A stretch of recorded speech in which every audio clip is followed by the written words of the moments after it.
রেজবিয়া দরবার শরীফের কর্ণধার শাহ সুফি হযরত আল্লামা বদরুল আমিন রিজভী সুন্নি আল কাদেরী। উপস্থিত আছেন দূর দূরান্ত থেকে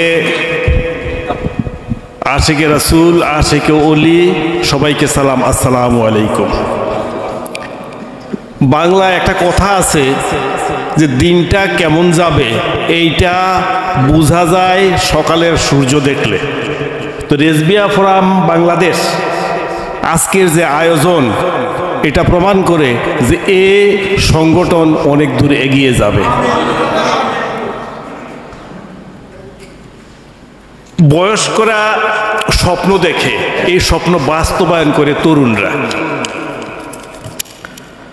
তো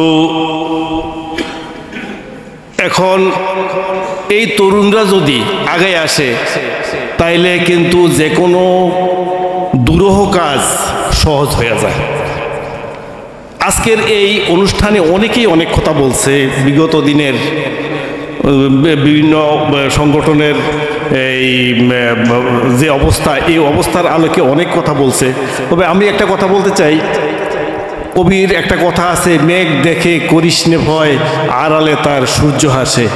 অতীতের এই হতাশা দেখা যদি আমরা এখানে থাইমা যাই তাইলে কিন্তু হবে না, আমরা কিন্তু আগে যেতে হবে। কেমন? তো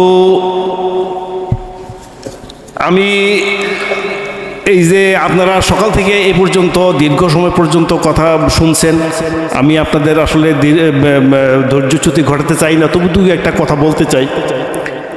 এক ঝাঁক তরুণ রেজবিয়া ফোরাম বাংলাদেশকে আগে নেওয়ার জন্য একত্রিত হয়েছে।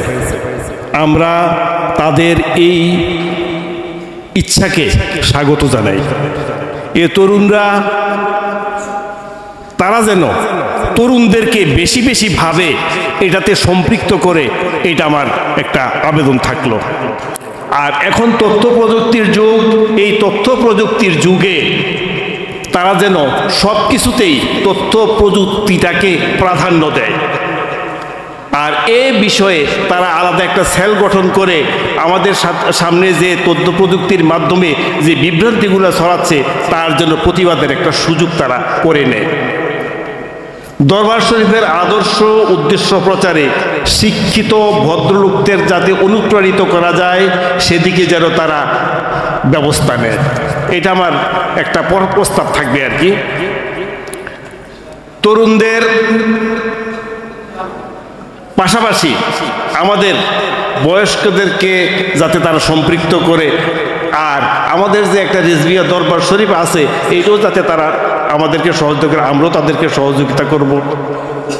আর সেবামূলক কার্যক্রমগুলোকে যেন তারা অগ্রাধিকার দেয়, আর দ্বৈত নীতিটা যাতে পরিহার করে, সত্যকে সত্য বলার এবং মিথ্যাকে মিথ্যা বলার শক্তি যাতে তাদের থাকে। আমি সবার সাথে সম্পর্ক রাইখা যদি আমি আগাইতে চাই তাহলে কিন্তু আগাইতে পারবো, আমি মুখ থুপড়ে পড়বো। আরেকটা হলো আমাদের সন্তানদেরকে, আমরা রেজবিয়া দরবার শরীফের ভক্ত, কিন্তু দেখা গেছে আমাদের সন্তানরা অনেকেই এখন আহলে হাদিসের দিকে ঢুকে গেছে।